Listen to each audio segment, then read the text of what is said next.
आज हम बात करेंगे ओम्स लॉ पर why current is proportional to voltage. इसकी एक माइक्रोस्कोपिक एक्सप्लेनेशन हम देखेंगे। तो आइए इसको स्टार्ट करते हैं।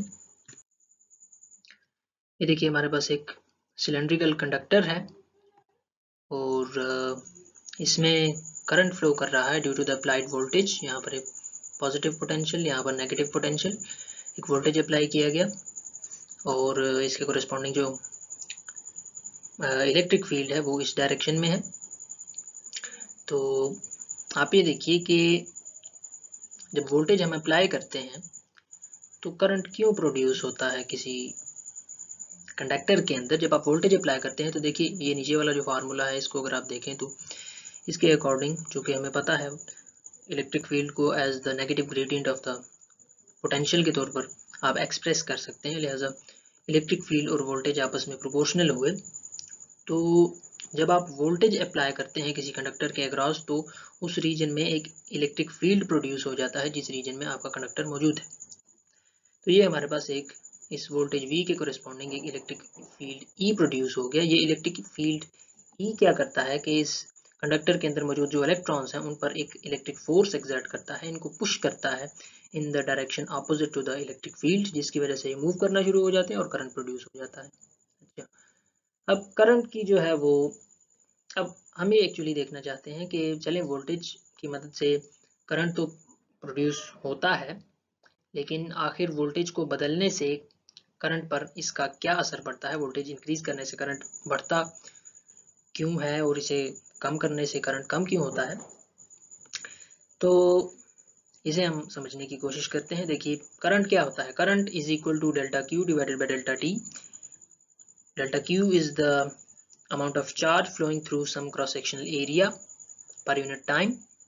तो आप ये देखिए जो इलेक्ट्रॉन्स हैं ये लेफ्टवर्ड डायरेक्शन में मूव कर रहे हैं और ये जो मैंने एक छोटा सा एक सिलेंडर बनाया है जिसका एक एंड ये है और एक एंड ये है, इसकी लेंथ डेल्टा एक्स है। इसके अंदर जितने भी चार्ज कैरियर्स मौजूद हैं, जितना भी चार्ज मौजूद है जिसको मैंने डेल्टा क्यू कहा है, ये चार्ज डेल्टा क्यू जो है ये डेल्टा टी टाइम के अंदर जो है वो इस सिलेंडर से होता हुआ इस क्रॉस सेक्शनल एरिया को क्रॉस कर जाएगा डेल्टा टी टाइम के अंदर। तो जो करंट प्रोड्यूस होगा वो होगा delta q divided by delta T. कितना चार्ज इस क्रॉस सेक्शनल एरिया में से फ्लो करता है, कितने टाइम में, इन दोनों को डिवाइड करेंगे तो charge flowing through this cross sectional area per unit time, इसे हम करंट कहेंगे आई। अब अगर आप वोल्टेज को चेंज करते हैं, इलेक्ट्रिक फील्ड को चेंज करते हैं, तो उससे ये जो चार्ज है इस रीजन के अंदर, डेल्टा एक्स का जो रीजन है इसमें जो चार्ज मौजूद है इस पर तो कोई फर्क नहीं पड़ता। चार्ज जो पहले से मौजूद था वही रहेगा, उस पर तो कोई फर्क नहीं पड़ता। लिहाजा डेल्टा क्यू जो है वो कांस्टेंट रहेगा। हम कह सकते हैं कि जो करंट है इस केस में ये डेल्टा टी के साथ इन्वर्सली रिलेटेड है। अच्छा, मजीद velocity of the charge carriers is equal to delta X divided by delta T. ये जो चार्ज कैरियर्स हैं जो इस एंड पर मौजूद है, right end of this small cylinder, यहाँ पर इस राइट एंड पर मौजूद होंगे, ये डेल्टा एक्स का डिस्टेंस कवर करते हैं डेल्टा टी टाइम के अंदर। लिहाजा जो वेलोसिटी होगी इनकी, या कोई भी चार्ज कैरियर्स इस सिलेंडर के अंदर मौजूद हैं, उनकी वेलोसिटी होगी delta X divided by delta T. अब डेल्टा एक्स जो है चूंकि ये कांस्टेंट है, इस सिलेंडर की लेंथ जो है वो तो चेंज नहीं हो सकती। ये हमने एक पर्टिकुलर सिलेंडर जो है वो कंसिडर किया है, लिहाजा डेल्टा एक्स जो है वो यहाँ पर कांस्टेंट होगा, जबकि डेल्टा टी जो है वो चेंज हो सकता है कि कितने टाइम में जो है वो चार्ज कैरियर्स जो है वो इस पॉइंट से इस पॉइंट तक पहुँचते हैं। तो V भी जो है ये डेल्टा टी के साथ इन्वर्सली रिलेटेड है। अच्छा, अब आप ये देखिए कि वोल्टेज बढ़ाने से करंट क्यों बढ़ता है। वोल्टेज जब हम बढ़ाते हैं तो उससे इलेक्ट्रिक फील्ड बढ़ेगा। आप ये देख सकते हैं वोल्टेज और इलेक्ट्रिक फील्ड आपस में प्रोपोर्शनल है।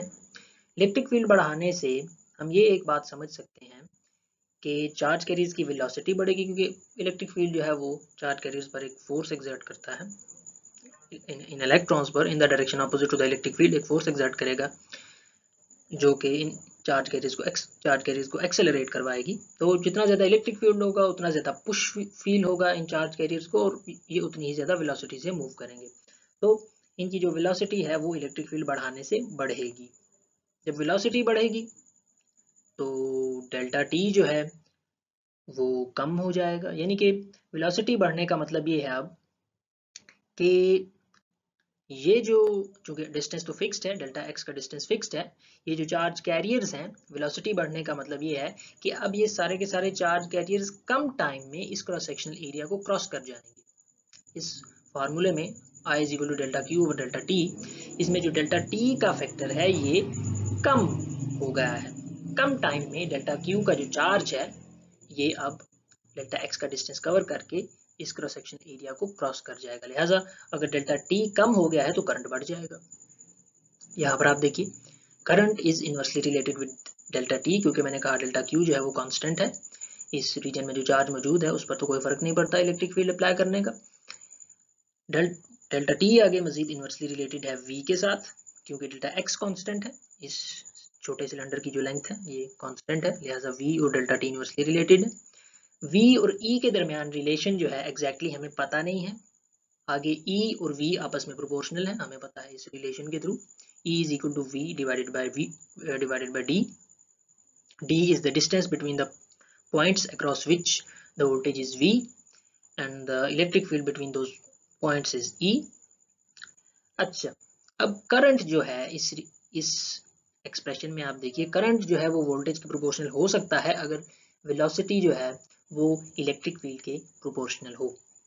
तो करंट और वोल्टेज की जो प्रोपोर्शनैलिटी है वो एक्चुअली इस रिलेशन पर डिपेंड कर रही है कि आया कि वेलोसिटी और इलेक्ट्रिक फील्ड आपस में प्रोपोर्शनल हैं कि नहीं।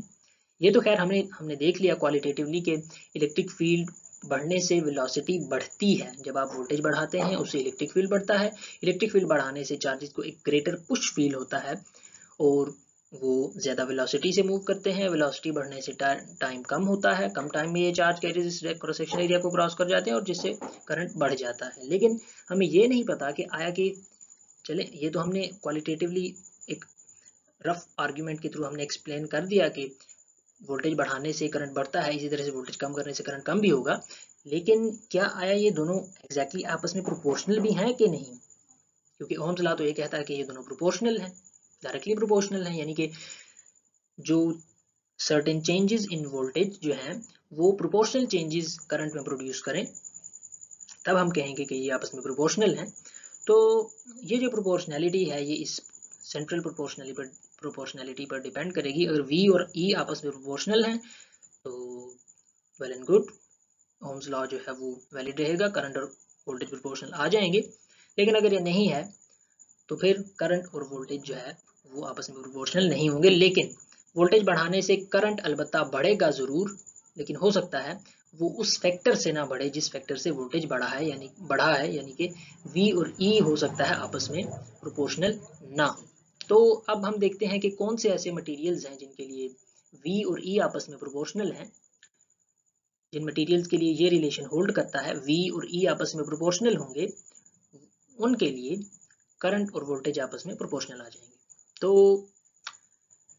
मेटल्स जो हैं इस मामले में हम मेटल्स को खास तौर पर कंसिडर करेंगे। मेटल्स के लिए जो है वो वेलोसिटी और प्रिसाइजली कहूँ तो ये ड्रिफ्ट वेलोसिटी होगी, उसकी बात हम बाद में करेंगे। ड्रिफ्ट वेलोसिटी और इलेक्ट्रिक फील्ड जो है ये आपस में प्रोपोर्शनल होते हैं, ये भी हम इसको प्रूव भी करेंगे।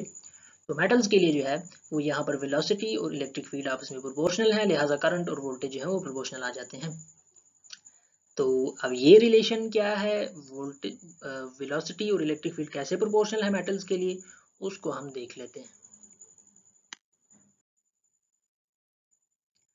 अच्छा, ये देखिए, ये एक इलेक्ट्रॉन का पाथ ऑफ मोशन है, उसकी ट्रेजेक्ट्री है।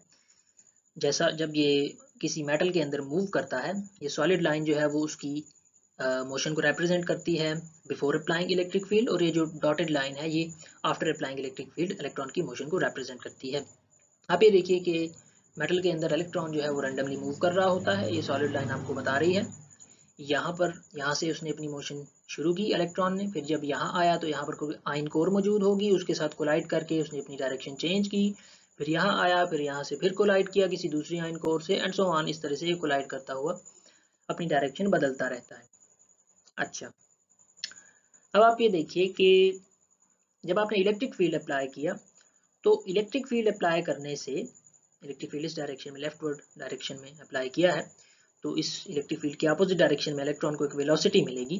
उसकी वेलोसिटी में एक चेंज आएगा जो कि यहाँ पर आपको नजर आ रहा है डेल्टा वी। ये जो छोटा सा चेंज है इलेक्ट्रॉन की वेलोसिटी में डेल्टा वी, ये इलेक्ट्रिक फील्ड अप्लाई करने की वजह से आया है, और इसको हम ड्रिफ्ट वेलोसिटी भी कहते हैं। ये इलेक्ट्रिक फील्ड की मौजूदगी में जो इलेक्ट्रॉन की वेलोसिटी में जो छोटा सा चेंज आता है, उसको कितनी वेलोसिटी मिलती है in the direction opposite to the electric field, वो है इलेक्ट्रॉन की ड्रिफ्ट वेलोसिटी। मोर प्रिसाइजली कहूँ तो इस डेल्टा वी की जो एवरेज वैल्यू है उसको हम ड्रिफ्ट वेलोसिटी कहते हैं। तो अगर मैं F is equal to m a formula apply करूँ तो मैं लिख सकता हूँ इलेक्ट्रॉन के ऊपर जो फोर्स है वो होगी इलेक्ट्रिक फोर्स, जो कि charge into the electric field के तौर पर लिखी जा सकती है, is equal to m mass of the electron into acceleration। acceleration होगा इलेक्ट्रॉन का जो चेंज इन वेलोसिटी है due to the applied electric field, delta v divided by the delta t। अच्छा, डेल्टा t कौन सा टाइम है? Delta t जो है ये मैंने टाइम लिया है between the two successive collisions, यानी कि यहाँ से यहाँ तक का टाइम, जब इलेक्ट्रॉन एक कोलिजन के बाद, एक आयन कोर से कोलाइड करने के बाद जब दूसरी से जाकर कोलाइड करता है, ये दो सक्सेसिव कोलिजन्स हैं, इनके दरमियान का जो टाइम है वो है डेल्टा टी, या आप यूँ भी कह सकते हैं ये टाइम है between for the motion between the two ion course, क्योंकि एक आयन कोर से कोलाइड करने के बाद वो जाकर दूसरी से कोलाइड करता है, तो ये सक्सेसिव कोलिजन्स हैं। तो आप ये भी कह सकते हैं कि जो डेल्टा टी है ये टाइम है between the two for the motion between the two ion cores, या time between the successive collisions. तो अब आप ये देखिए कि जो यहाँ से डेल्टा वी की वैल्यू है वो आ जाएगी कुछ यूँ, और अगर आप दोनों साइड पर एवरेज वैल्यू ले लें, एवरेज से मुराद के तमाम इलेक्ट्रॉन्स के लिए, जितने भी मेटल के अंदर इलेक्ट्रॉन्स मौजूद हैं उन सब के ऊपर अगर आप डेल्टा वी और डेल्टा टी की एवरेज वैल्यू कैलकुलेट करें, तो ये आपके पास रिलेशन यूँ आ जाएगा। एवरेज वैल्यू लेने से इलेक्ट्रिक फील्ड की एवरेज वैल्यू हमने नहीं ली, क्योंकि इलेक्ट्रिक फील्ड एक कॉन्स्टेंट क्वान्टिटी है। अच्छा, अब आप इधर आ जाइए कि Vd is equal to something like this। Delta T की जो एवरेज वैल्यू है उसको मैंने टाउ लिख लिया है।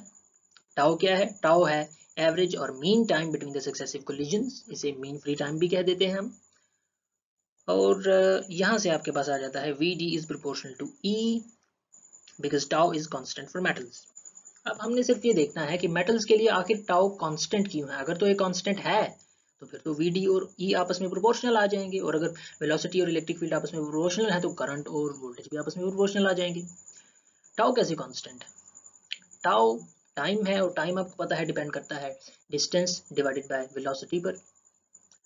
टाइम के लिए दो कंट्रोलिंग फैक्टर्स हैं, एक है डिस्टेंस और एक है वेलोसिटी। लेकिन क्योंकि ये टाइम है बिटवीन द सक्सेसिव कोलिजन्स, यानी कि between the two ion course, तो चूंकि आयन कोर्स के दरमियान जो डिस्टेंस है वो तो फिक्स्ड है, लिहाजा चूंकि आयन कोर्स फिक्स्ड है, वो मूव नहीं कर रही मेटल के अंदर, लिहाजा उनके दरमियान डिस्टेंस फिक्स्ड है। तो डिस्टेंस का फैक्टर जो है वो टाइम को कंट्रोल नहीं करेगा, सिर्फ वेलोसिटी जो है वो टाइम को कंट्रोल करेगी बिटवीन द सक्सेसिव कोलिजन्स। अच्छा, अब ये कोई किसी एक इलेक्ट्रॉन के लिए टाइम नहीं है बिटवीन द सक्सेसिव कोलिजन्स, ये एक्चुअली तमाम इलेक्ट्रॉन्स के लिए जो सक्सेसिव कोलिजन्स के दरमियान जो टाइम है उसकी हमने एवरेज वैल्यू कैलकुलेट की है overall the electrons of the metal. तो इस एवरेज को कैलकुलेट करने के लिए हमें वेलोसिटी डिस्ट्रीब्यूशन का पता होना चाहिए कि डिफरेंट इलेक्ट्रॉन्स के लिए जो वेलोसिटी की वैल्यूज हैं वो क्या हैं। तमाम इलेक्ट्रॉन्स के लिए वेलोसिटी की वैल्यूज देखेंगे, उसके लिए हम डिस्टेंस को वेलोसिटी से डिवाइड करेंगे, सबके लिए टाइम्स कैलकुलेट करेंगे और फिर एवरेज निकाल लेंगे। सो हमें तमाम इलेक्ट्रॉन्स की जो वेलोसिटीज हैं वो पता होनी चाहिए, यानी कि वेलोसिटी डिस्ट्रीब्यूशन पता होनी चाहिए। उस डिस्ट्रीब्यूशन को यूज करते हुए हम average time between the successive collisions, mean time tau calculate कर सकते हैं। सो जो एवरेज टाइम टाउ है ये सिर्फ और सिर्फ इलेक्ट्रॉन्स की जो वेलोसिटी डिस्ट्रीब्यूशन है उस पर डिपेंड कर रहा है, ये डिस्टेंस पर डिपेंड नहीं करेगा, क्योंकि between the two ion course जो डिस्टेंस है वो तो फिक्स्ड है। अच्छा, अब अगर तो इलेक्ट्रिक फील्ड अप्लाई करने से इलेक्ट्रॉन्स की वेलोसिटी डिस्ट्रीब्यूशन चेंज होती है तो फिर तो टाउ कांस्टेंट नहीं रहेगा, और अगर इलेक्ट्रिक फील्ड अप्लाई करने से वेलोसिटी डिस्ट्रीब्यूशन चेंज नहीं होती तो फिर टाउ पर कोई असर नहीं पड़ेगा, टाउ कांस्टेंट रहेगा। अच्छा, जब आपने इलेक्ट्रिक फील्ड अप्लाई किया तो आप ये देखिए कि इलेक्ट्रॉन की जो वेलोसिटी है उस पर क्या असर पड़ता है। यह है इलेक्ट्रॉन की रैंडम थर्मल मोशन जो कि इलेक्ट्रिक फील्ड अप्लाई करने से पहले थी। ये तकरीबन वेलोसिटी बनती है 10 पावर 6 मीटर पर सेकंड, 10 लाख मीटर पर सेकंड। एक सेकंड में इलेक्ट्रॉन 10 लाख मीटर का फासला तय कर रहा था जब आपने इलेक्ट्रिक फील्ड अप्लाई नहीं किया। लेकिन जब आपने इलेक्ट्रिक फील्ड अप्लाई किया तो वेलोसिटी पर कुछ खास फर्क नहीं पड़ा, वो थोड़ा सा चेंज आया है इस वेलोसिटी के अंदर, जो कि आपको नजर आ रहा है। एक्सपेरिमेंटली ये क्वांटिटीज डिटरमिन की जा सकती हैं। ये जो चेंज है वेलोसिटी के अंदर, इसकी एवरेज वैल्यू एक्चुअली 10⁻⁴ मीटर पर सेकंड है, जिसको हम ड्रिफ्ट वेलोसिटी भी कहते हैं। तो जो चेंज इन वेलोसिटी है वो बहुत थोड़ा है मेटल्स के केस में। 10 लाख के मुकाबले में 1 मीटर का 10,000वां हिस्सा ये कुछ भी नहीं है।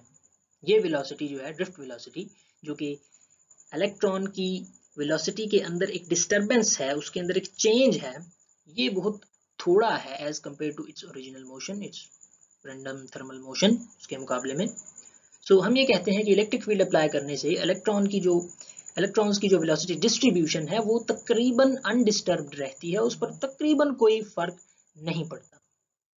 लिहाजा अगर उस पर कोई फर्क नहीं पड़ता तो इसका मतलब ये होगा कि टाउ कांस्टेंट होगा, टाउ पर भी इलेक्ट्रिक फील्ड अप्लाई करने का या उसे चेंज करने का कोई इफेक्ट नहीं होगा, टाउ कांस्टेंट होगा और वी डी और इलेक्ट्रिक फील्ड जो है वो आपस में प्रोपोर्शनल आ जाएंगे।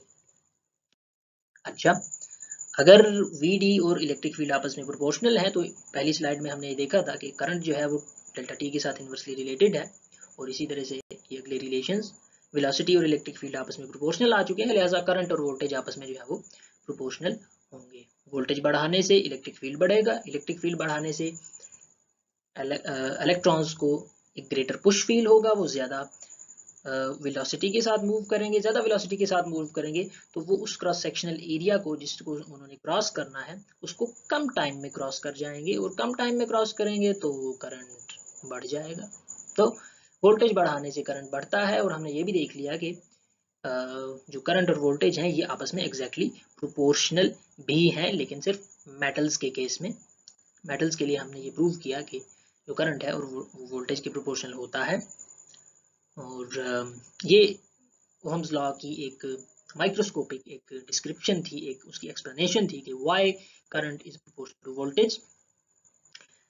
दूसरे मटेरियल्स के लिए वोल्टेज को बढ़ाने से करंट तो हो सकता है बढ़े, क्योंकि वोल्टेज बढ़ाने से इलेक्ट्रिक फील्ड जैसा कि मैंने कहा बढ़ा, उससे वेलोसिटी बढ़ेगी, टाइम कम होगा, करंट बढ़ जाएगा। लेकिन ज़रूरी नहीं है कि वेलोसिटी और इलेक्ट्रिक फील्ड उन मटेरियल्स के लिए प्रोपोर्शनल हो, यानी कि टाउ जो है ज़रूरी नहीं है उनके लिए कांस्टेंट हो। ज़रूरी नहीं है कि इलेक्ट्रिक फील्ड अप्लाई करने से उनकी वेलोसिटी डिस्ट्रीब्यूशन पर कोई फ़र्क ना पड़े। इलेक्ट्रिक फील्ड अप्लाई करने से उन मटेरियल्स की वेलोसिटी डिस्ट्रीब्यूशन पर इफेक्ट हो सकता है, जिससे टाउ कांस्टेंट नहीं रहेगा, इलेक्ट्रिक फील्ड और वेलोसिटी प्रोपोर्शनल नहीं रहेंगे, और करंट और वोल्टेज भी प्रोपोर्शनल नहीं रहेंगे। अलबत्ता वोल्टेज बढ़ाने से करंट ज़रूर बढ़ेगा, जो कि हमने क्वालिटेटिव इसकी डिस्क्रिप्शन 2-3 मरतबा देखी है। तो अलबत्ता मेटल्स की अगर मैं बात करूं, मेटल्स के लिए भी ये जो रिलेशन है ये तमाम वोल्टेज की वैल्यूज़ के लिए एप्लीकेबल नहीं होगा। अगर आप वोल्टेज की वैल्यू को बहुत लार्ज कर दें for large values of electric field, क्या होगा कि जो चेंज इन वेलोसिटी है, जो कि ड्रिफ्ट वेलोसिटी है, ये बहुत ज़्यादा हो जाएगा। वेलोसिटी डिस्ट्रीब्यूशन में जो डिस्टर्बेंस है वो काफ़ी ज़्यादा हो जाएगी, जिससे आपका जो टाउ है मीन फ्री टाइम वो चेंज हो जाएगा, वो कांस्टेंट नहीं रहेगा, जिससे ड्रिफ्ट वेलोसिटी और इलेक्ट्रिक फील्ड जो है ये आपस में प्रोपोर्शनल नहीं रहेंगे। लिहाजा करंट और वोल्टेज भी आपस में एग्जैक्टली प्रोपोर्शनल नहीं रहेंगे। वोल्टेज बढ़ाने से करंट तो बढ़ रहा होगा, लेकिन ये आपस में प्रोपोर्शनल नहीं रहेंगे। So that's it.